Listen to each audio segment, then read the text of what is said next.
This computer. Well, welcome to our Purple Group discussion tonight. Marilee Southard is our leader as we discuss the book Merchants of Doubt, and we're gathered both online and in person as a handful of us are discussing this book. And so I'll say a quick word of prayer, and then we'll dig in. Lord, I thank you for the wisdom from our author tonight, as well as from Marilee, as we discuss with one another the reality of doubt and questions, and the way that it is often used as a weapon. God, we pray for your wisdom, and we pray for thoughtfulness about our own critical use of our brains that you have made and you have created in us as we do the work of your stewardship together. And we pray, amen. Amen. Thanks for coming, everybody. And I think we can just start in with these questions. You can be perfectly honest with me. This was a long book. And I guess to be able to kind of guide our discussion, I'd like to know just how much you got read of this and what part specifically, so we can go from there. Well, I read the whole book, but I had to get it back by November 1st, so I read it in October. Oh my, so it's been a little while. Okay. I read most of the first half, and then I read toward the end, because it's pretty much redundant with the scientists. Call it merchants of doubt, but maybe they ought to call it merchants of confusion, because they really confuse the people with causing them doubt because they don't know which side to believe. For sure, yeah, And I could call it merchants of. Politically, if you get one politician or the other, then you choose the side you like, and you don't consider the others as a position that should be even mentioned or recognized. I at one point was calling it merchants of spin Yeah. because the story was reframed the way to suit the either the scientist who was reframing it or whoever was paying the scientist to reframe it. And so I took it in chunks, of course. You don't do this all in one day. What was your response to this when you took a break? How did you feel about the book if you stopped reading and kind of processed it? Well, and a lot of truth in it. I mean, you see it happening today, every day. Okay. So you felt like it was pretty appropriate for the current day. Well, and I've got a full disclosure. I did not read the book. I got to the point that knowing what it was about and kind of knowing where my mental health was at this point, I thought I just needed to take a break from what was I knew was going to be a pretty heavy message, and so this is the first one I missed in the year, and so I'll come back around to it, but this was a heavy one. I knew. It really was, and there are pieces of it that are actually outside the chapters that I thought were really, really interesting. And I kind of have some reading recommendations so you don't have to get down. It was really, really shocking to me that some of this had been known as long as it had been. Yeah. And it was hidden, it was covered up, but knowing that the same techniques for confusion and setting doubt were in use basically since the Second World War. And that's just as far back as it went. That it was discouraging to me. And so I really had some problems with it. And if I hadn't been reading it, I'm not sure how far I would have gotten because I felt like I needed a break partway through.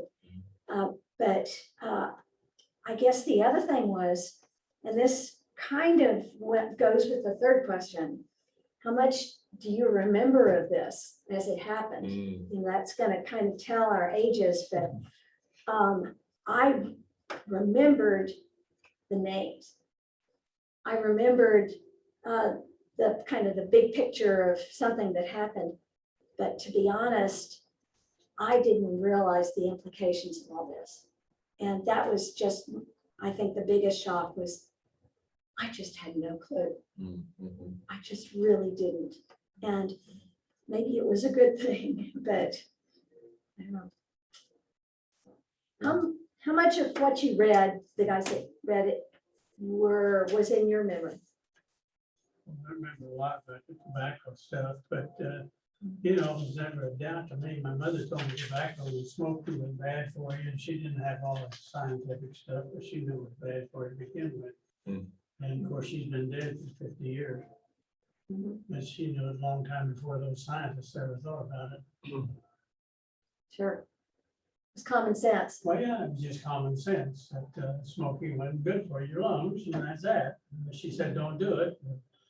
So boys all tried it anyway, but some people smoked.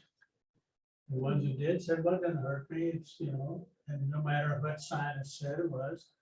And even when it was linked to cancer, the scientists would say, well, a lot of people had cancer that never smoked. My mother died from lung disease and she never smoked. She raised chickens. But she raised chickens, and I'm going to tell you, the fumes and stuff in those chicken houses are as bad as, no, we grew tobacco when I was a farmer. Yeah. There's a tobacco base. And Wow. I've helped hang tobacco in the barn once or twice. Really? And that's I mean, that's closer to my story. So I grew up starting in high school in Kentucky. And so my part of the story is living through kind of the tail end of, you know, starting to you know, starting to confront big tobacco and starting to see the, you know, the Philip Morris. I remember very clearly. Oh, call for Philip Morris. Remember the little guy? I don't remember him. I mean, so I remember how many people, I mean, put up tobacco and stake tobacco, and that was it was a summer job for a lot of people in high school when I was growing up, was to pick tobacco and to, I mean, my family, I mean, my in-laws owned a tobacco farm, and that's what World War II, the tobacco companies gave free cigarettes to all the military. Yeah. All they wanted was free. And I remember even younger than that, growing up with the Joe Camel and the cartoons and the, you know, kind of the marketing toward children and some of that. Yeah. But you know what? This stuff's been around forever. It's been forever. If you can think back at the turn of the 19th century, they painted their walls with arsenic. And people died because of it. And then you get the lead paint coming in, and oh, it's safe. How about the asbestos? Oh yeah, they covered it up because they didn't want to replace it. It's too expensive. But I've known this smoking danger since I was in grade school, because it was a science project of mine of secondhand smoke. And so I've always felt that secondhand smoke is as dangerous, if not just as firsthand smoke. And especially for people with other underlying conditions. So, but what shocked, it doesn't shock me that they hired scientists to put down the other scientists. That does not shock me, because in this day and age, that doesn't shock me. Anything is for the buck. Everything is. It's for the bottom dollar. That's what it's going for. And that's why they hire the scientists to just, you know, disprove the other scientists, is because the tobacco companies, it was big money. Well, and these guys had street cred. I was really surprised that the 4 or 5 scientists that persisted in, really it was defending the industry. Anything that was contributing to the economy, whether it was a company or the government, these guys supported it And they were all nuclear physicists. Hmm. That was the thing that just killed me. They were, back from the Manhattan Project. And so they had the best street cred of all, Wow. because they knew what they were doing and they were, rocket They just scientists. won the war and they were Yeah. heroes. Yeah. Oh, yeah. So, I Yeah. guess the thing that, I guess well, I have taken a lot of science and I know that if you run an experiment, you should get the same result time after time. And I guess that's what really come out to me, that, they were falsifying the results. And I really hadn't thought about it in that way before. But then they talk about, if you can make somebody doubt, just bring in doubt, then you can keep people against each other. Nobody trusts anybody anymore. And I guess that's the thing that really stood out to me. And I see it so much in what's going on in our world right now.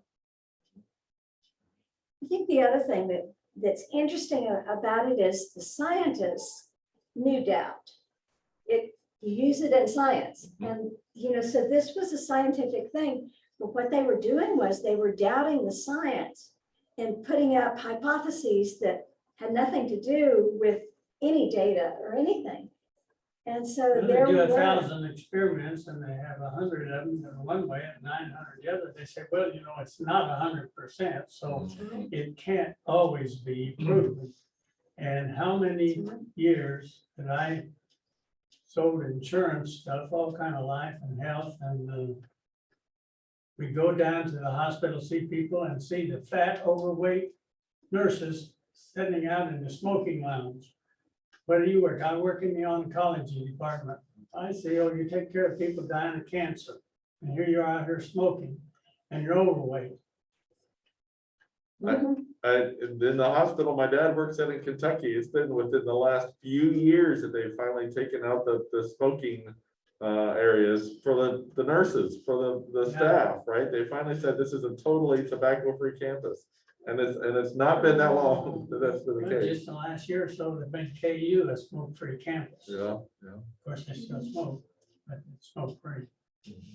Well, Smoke. yeah, I think what they were doing was they were saying, okay, for a while, as long as you're 21 feet away from a door, Yeah, you can smoke. But then it just got to the point where the 21 feet were overlapping from one building to the other. And they said, this is ridiculous. Yeah. So they just made it smoke free. Dell mentioned that it's all about the big bucks, and of course, that's your last question. Epilogue, page 267. It does affect capitalism. If you are a big tobacco company or a big oil company, and you're making your money selling oil, it creates pollution. It's important. You've got thousands, hundreds of thousands of people depending on it. And just today, our senator from North Dakota from pooling, one side or the other. And of course, it was so interesting because he was on one side condemning the left on one side, and he's had to be on the right, loving the oil stuff on his side, but condemning some same thing on the other for environmental Degradation. pollution. Yeah, degradation. So it's a difficult topic. Really is. And I think that the idea of that you really need to be able to know the future, to have undeniable evidence, means that we're always going to be too late. Well, we can't know the future. And Right. yeah, and also I think the biggest doubt that I hear from people, like in the middle of this, we're jumping down to question 8, where it says, they conclude that you need undeniable evidence both that doing nothing will lead to warming. I think we pretty well know that now. It's undeniable that we haven't been doing much and it's leading to warming. But then the second part, doing something could prevent it. I think that's the biggest doubt that people have. that, Yeah, right. You know, how do we know that what we do is gonna help?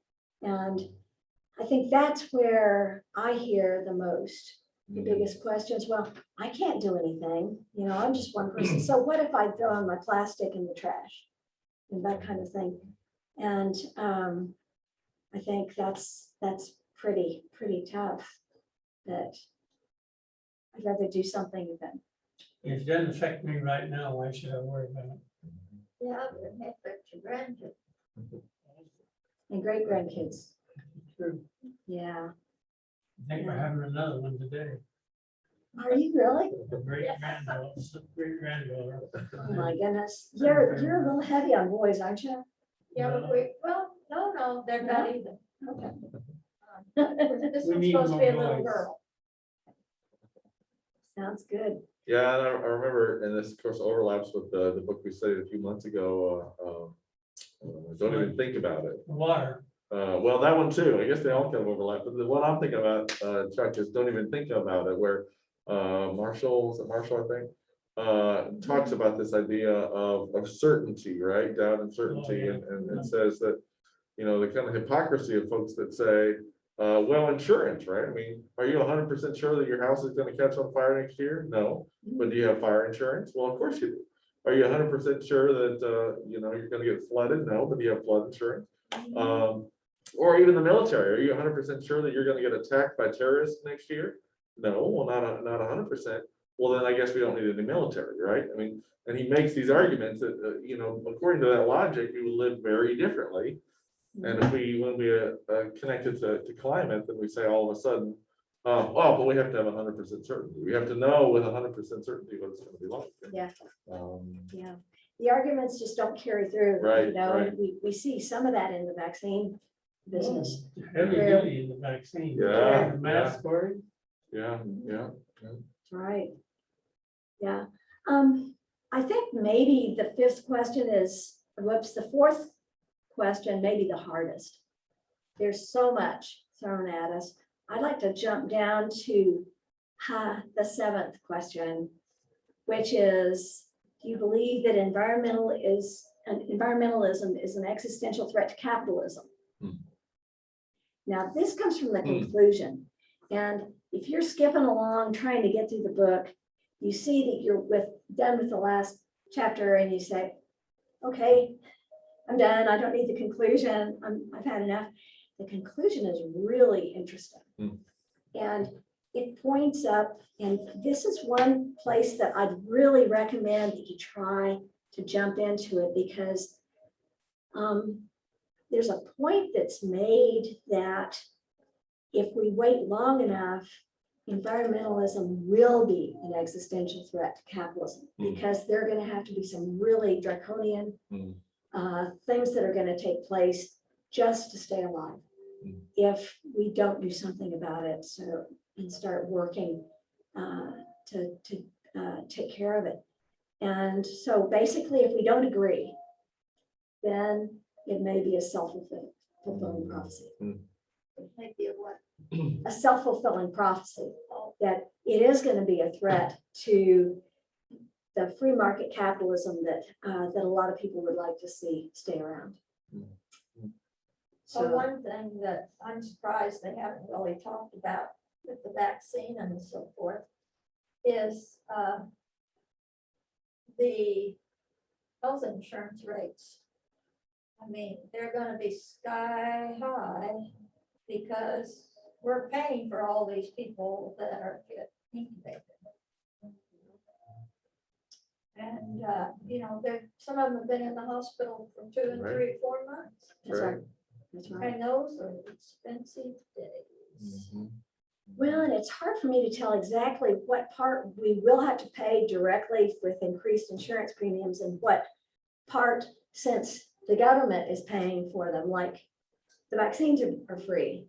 Yeah, but believe me, the taxpayers are paying that bill. We'll have to Whether pay something, you're that's paying right. Health insurance premiums or taxes, you're paying for it. Yeah. And where does it end? I mean, we've never had so much debt in our country. True. Yeah. Yeah, and that's an interesting the parallels is good again to, thinking about big tobacco, right? Because, here was this, this pushback that really had a significant impact on farmers, right? On those who were growing tobacco, and the tobacco settlement helped. But again, somebody had to pay for that, right? And with that kind of a move of, instead of let's talk about what's healthy, and even trying to find ways to make sure that folks are thinking about the ways that they're using tobacco. Maybe we could be more moderating, or maybe we could be more thoughtful. But instead it was just deny, pretend, doubt, That's right. until it became such a health crisis that it exploded, and it cratered, so many livelihoods, right? Is there a parallel then with this, draconian day coming with, instead of a moderating capitalism that could look at environmentalist principles and say, are there ways that we can maybe cut back, and we can start to maybe phase out coal, for an example, right? I mean, again, here's more Kentuckians that are going to have a cratering effect one day.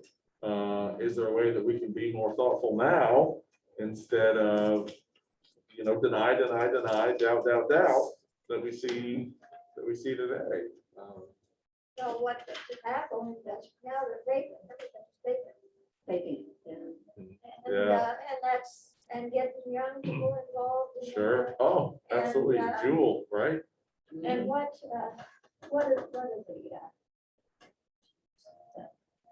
The water pipes, what are they called? hookah. Hookahs. That's becoming very, very popular. And when we were in Doha, of course, they had them everywhere. We'd go to a restaurant because they're, going through. And it's terrible on the teeth. I mean, people can actually see the damage it does to their teeth, but they still do it. Well, and to be honest, these things haven't been fixed. In fact, over there, you can also see tobacco. It's in much more common use than here. Right. In China, when I was there, there was so much smoking.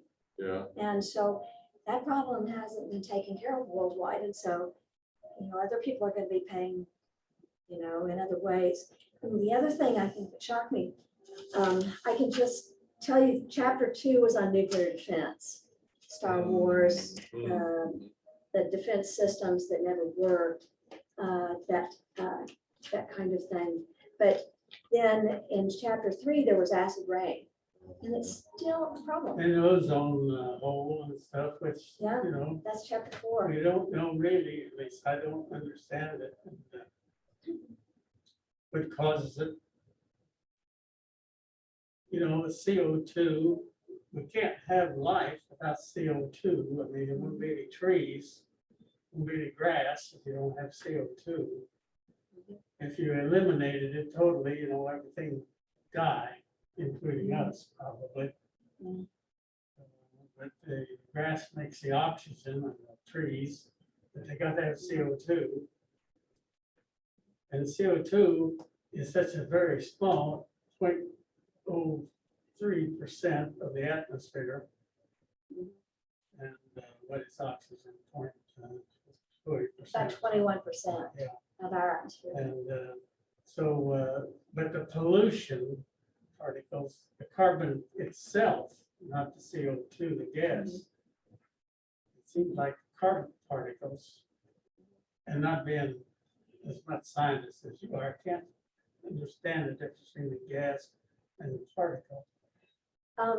The particles do different things than the gases do, but the reason they talk about the carbon economy and having to reduce that is because carbon stays around a long time. It tends to hold in heat. CO2 molecules do that, and the way they define a greenhouse gas is basically how much heat it assists in holding into our atmosphere. During the And- ice age, did they have census? I think they've got tests, I haven't read them. During the ice age, 20,000 years ago, I think CO2 was higher than it is now. It was, but there wasn't the concentration of other things in the atmosphere. And so the CO2 actually kept things from warming. It would keep the sun out.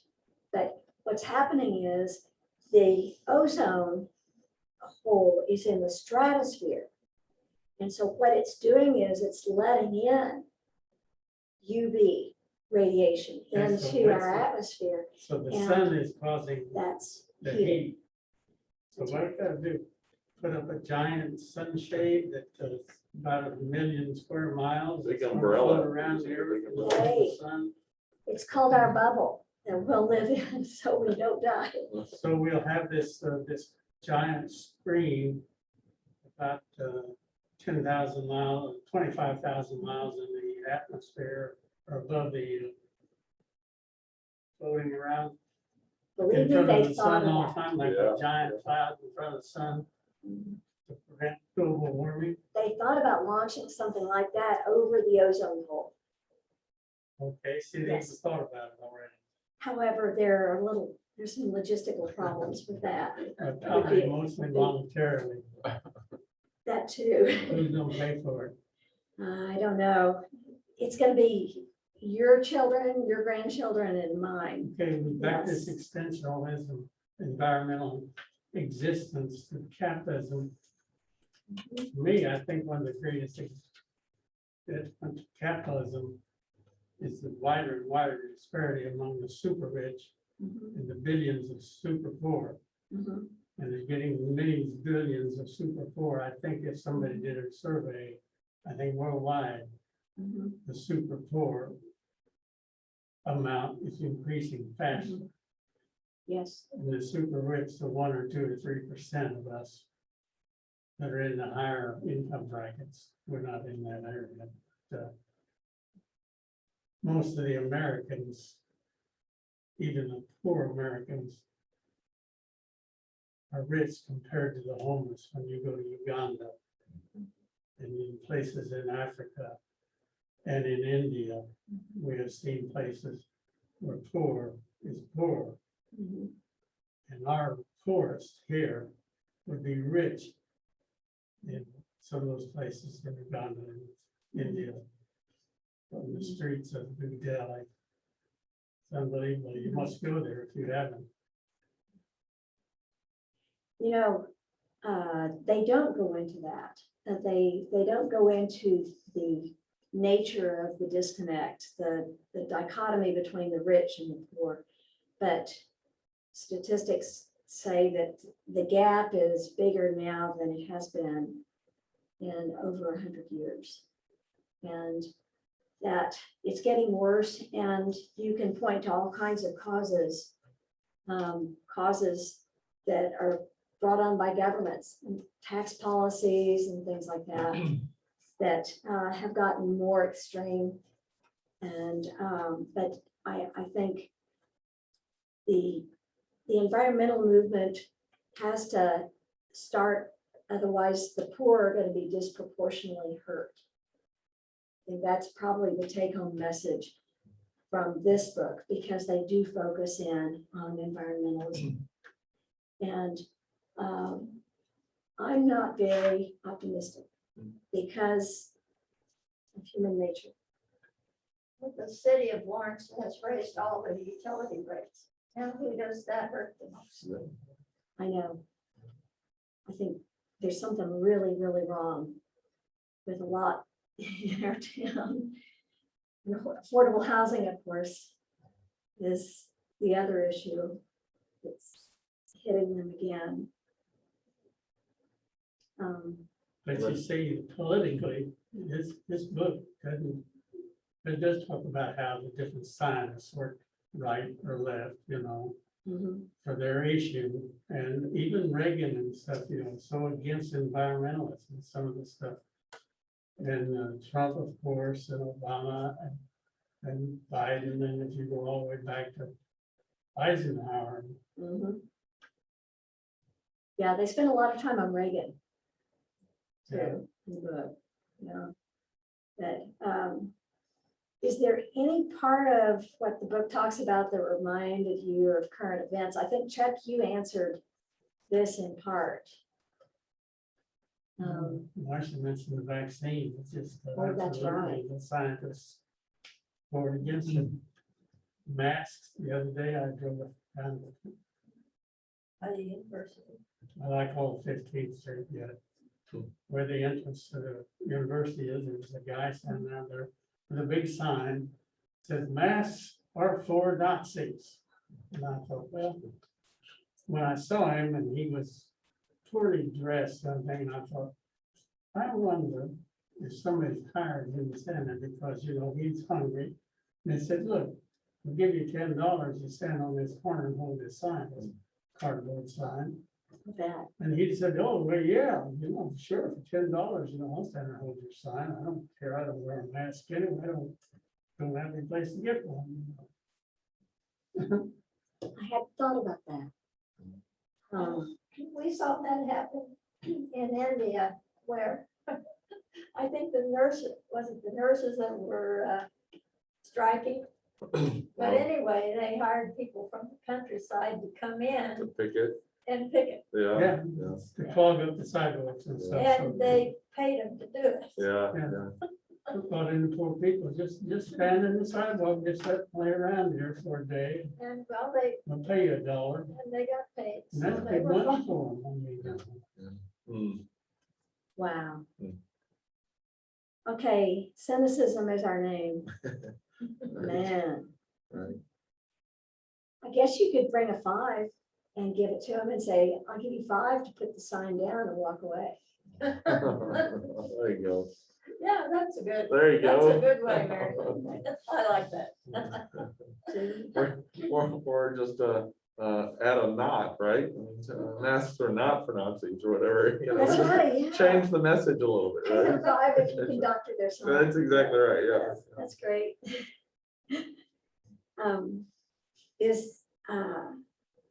Is there anything in the book that you think average people should learn? lots of stuff. What do you mean, average, that's a terrible word, Like people who haven't read the book? a terrible word, what is average? Well, okay. I put one of your feet in boiling water and the other one in ice water, the average temperature. is 30 something. All right, I haven't read the book, Chuck. What should I know about it? That's good, thank you. I'll read the first few pages, drug chapters, and then read the last chapters.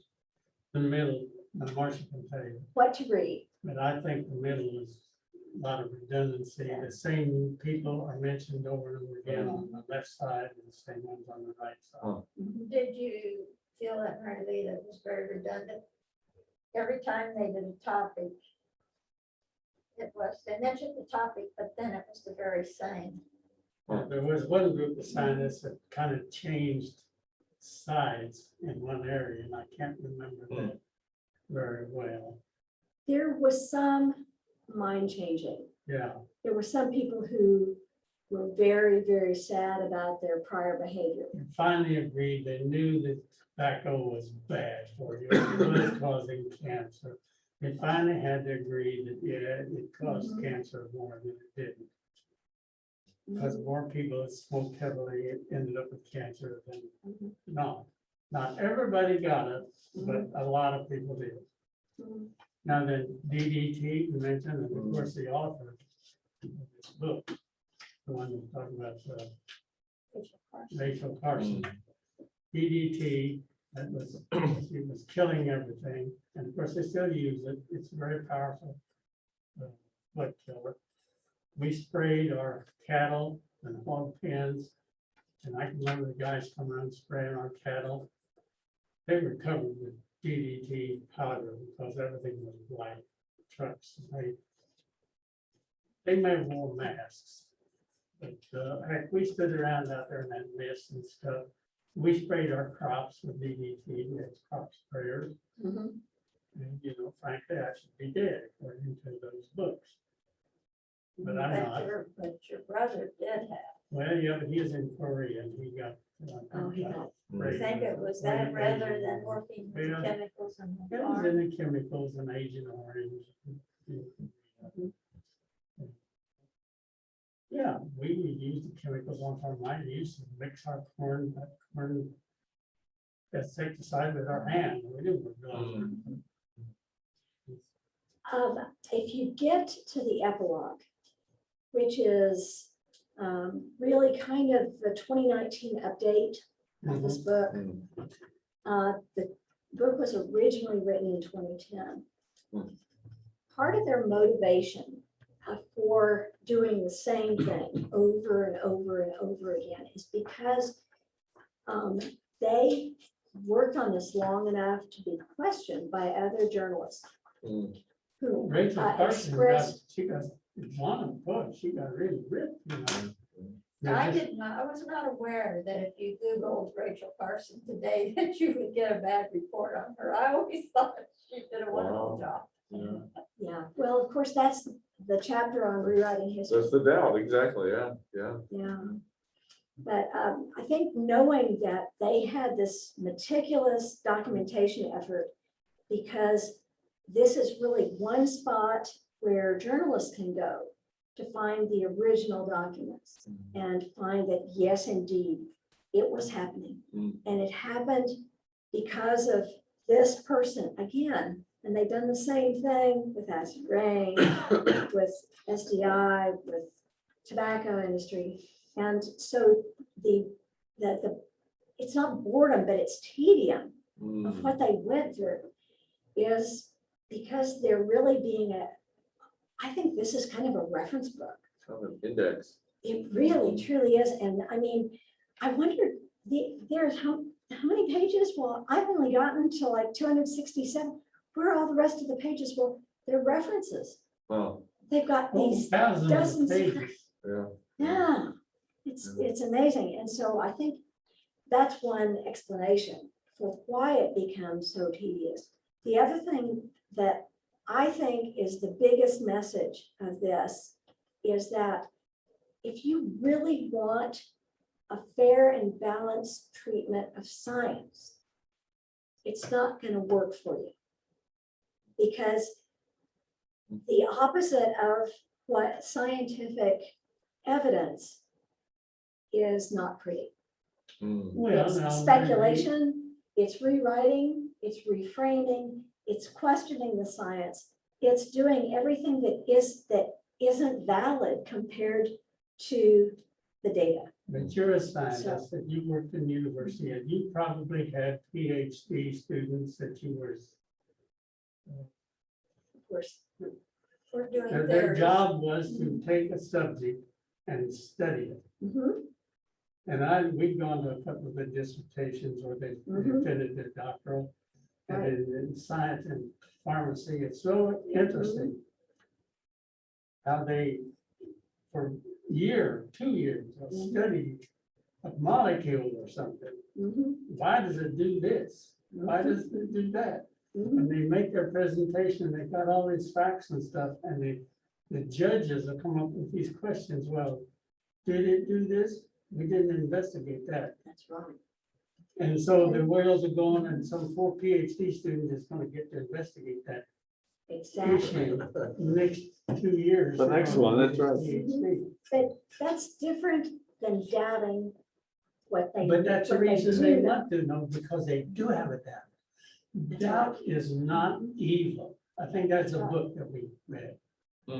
Doubt itself is not evil. That's right. Doubt leads to progress Mhm, if it's appropriately examined. that's right. And when you don't allow doubt to be examined, Mhm, and you are such narrow-minded mhm, that I will not listen to another side, mhm. that's our problem as humans. That's true, but the problem with doubt is if you are doubting what's presented and documented and verified, if you doubt what has been shown to be so, then you're not using the scientific method. The doubt that you are talking about is wanting more and more complete knowledge. Discovering And it's why different. it does what it is, That's right, that's right. not discovering why it shouldn't do it. Mhm. And it's different than journalism. Journalism, yes, you do need to examine both sides of an issue because these are belief systems. And that's why we confuse belief with science. And that's the crux of the problem. Belief means I don't believe that what you have said is valid, but when you're doing that with science, you're saying, I don't believe what you did is valid.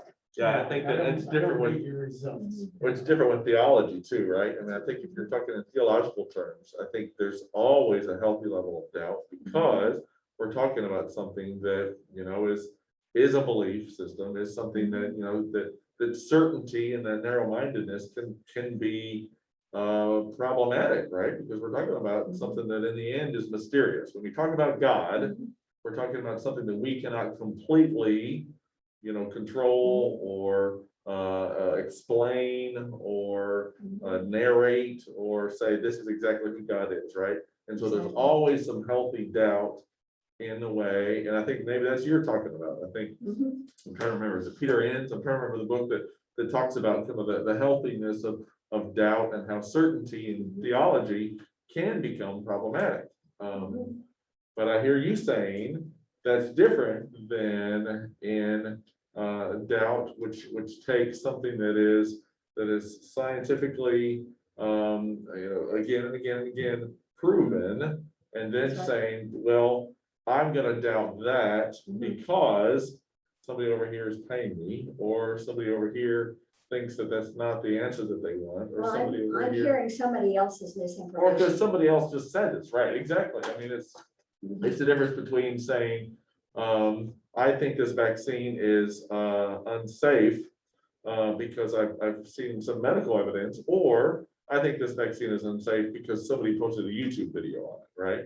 Exactly. And that, there's a big difference, right? And I think the fact that this, again and again, there's been shown proof that these vaccines are safe, and the alternative evidence is not equal. It's a YouTube Right. video, right? And Is that- also, if you had to have Yeah. 100%, some things just can't be 100%. Right. That's the reason why the PhD student gets to go another opportunity, another deal to explain a little further. That's right. Because it's never gonna be 100%, but that doesn't make the fact. You know, just because we've given a million doses and we had 100 of them fail. Mhm. Well, we can't do it anymore because 100 failed. Well, how about the 990 that didn't fail? And I guess the thing that I struggle with in understanding all of this is why do people need the certainty of something when it seems like they never have before? Yeah. Like Yeah. when you get your kid that's 2 months old vaccinated for diphtheria and pertussis and tetanus. Mhm. I mean, you look on the And patient polio. info, it says this may not cover everyone. You know, this vaccine has been found over the years to be 93% effective. Okay, well, are you gonna walk out and say, I'm not getting my kid vaccinated? No, you know that you better get them vaccinated because you don't want to deal with what might happen. Why are we different now? Well, because it's become political. Yeah, and I think, well, I mean, I think there's this stuff, right? The agents of doubt, the merchants of doubt, right? And I Mhm. think that there is a authoritative voice that the internet and social media brings to this, right? So those that can provide an alternative now can be seen as just as authoritative, Mhm. even though, I mean, they've Oh, yeah. got so little evidence compared to, you know, this massive evidence. Mhm. But, you know, there's this desire to say, well, we gotta be fair, right? Okay, so Mhm. we're gonna compare this to this one little thing and say, well, we gotta be balanced, right? But That's no, right. the balance says, every step along the way says this, except for this one potential, right? Yeah, Yeah, But these average people look at their Facebook and the group of people that they follow, and they like what they hear, mhm, and they search to something Yeah. that backs up what they You're want to right, hear. that's right, mhm. yeah.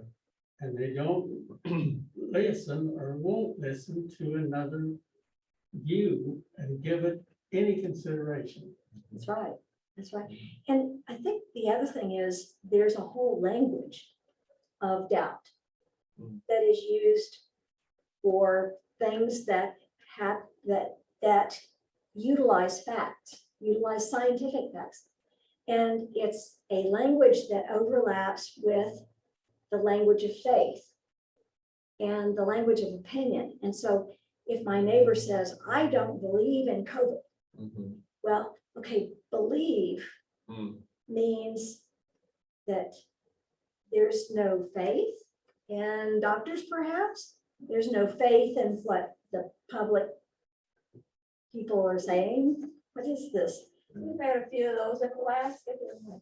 Don't bother me with the facts, I've made up my mind. Right, right. Yeah, yeah. Well, in any case, I guess the last thing I'd like to do is recommend specific pages Mhm. to read, and I'm going to get into the book itself. I've got my Kindle version pulled up here, and this is on into the conclusion. And there's a section in here that talks about capitalism. And I think this is probably the most current issue that we need to perhaps look at it. The issue of balance, the issue of the message, the issue of the military is in the lower part.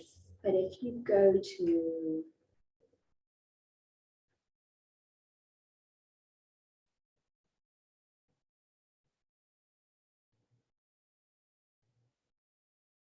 here we go. It is page 246.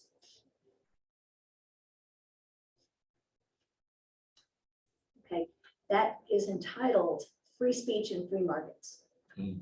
And that's where we're talking about how does the free market stay supported if we work against environmental causes.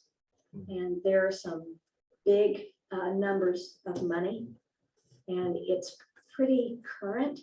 This is still part of the old version of the book, though, so nothing goes past about 2008 in this one. That's a good part of it. Let me see if I can find it.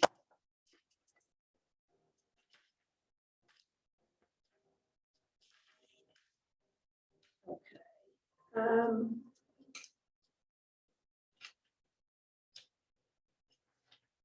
Yeah, here's the conclusion. Page 258 is really good. It talks about a book called The Skeptical Environmentalist, and puts up a couple of bogus arguments. And so that's really useful. And then finally, getting into more current stuff, it's the epilogue. And this is where I really wanted to share my screen. Because, and I guess I could read this, but it's very interesting how it's put. Let me see if I can. How many pages is it, Meredith? It's about half a page, Can we print it? so I could read it to you, I suppose. Go ahead, read it. Imagine a gigantic banquet. Hundreds of millions of people come to eat. They eat and drink to their heart's content, eating food that is better and more abundant than at the finest tables in ancient Athens or Rome, even in the palaces of medieval Europe. Then one day, a man arrives wearing a white dinner jacket. He says he's holding the bill. Not surprisingly, the diners were in shock. Some began to deny that this is their bill. Others deny that there is even a bill at all. Still others deny that they partook of the meal. One diner suggests that the man is not really a waiter, but is only trying to get attention for himself or to raise money for his own projects. Finally, the group concludes that if they simply ignore the waiter, he will go away. This is where we stand today on the subject of global warming. Yeah, I remember that page. For the past 150 years, industrial civilization has been dining on the energy stored in fossil fuels, and the bill has come due. Yet we have sat around the dinner table denying that it is our bill, doubting the credibility of the man who delivered it. The great economist, John Maynard Keynes, famously summarized all the economic theory in a single phrase: there is no such thing as a free lunch. And he was right. We've experienced prosperity unmatched in human history. We have feasted to our heart's content, but the lunch was not free. Yeah, I remember that page. Wow. So and I think looking at the epilogue, you can kind of see where things stand as of about early 2019. So it's pretty good stuff. So Okay. you can skip along and That's your guilt will helpful. go That's away. good. That's helpful. That's right. Yes.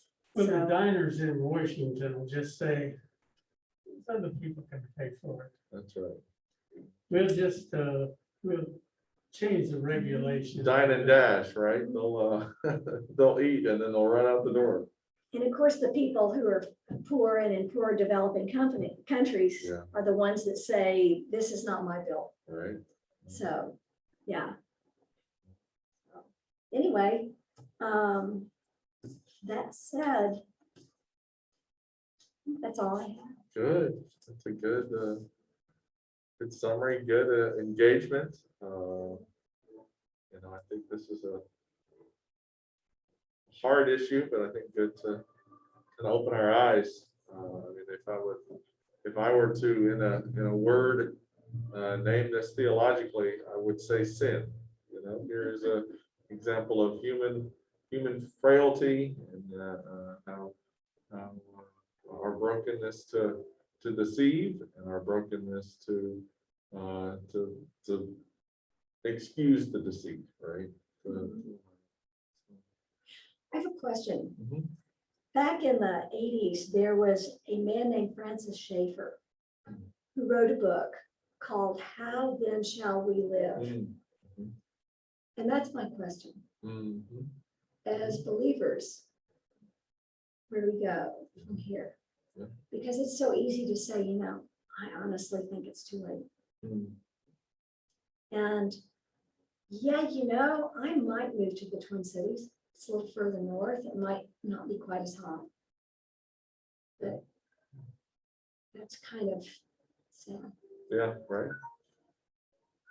No, that's it. That's it. How then shall we live? What is our faith response to? Hello,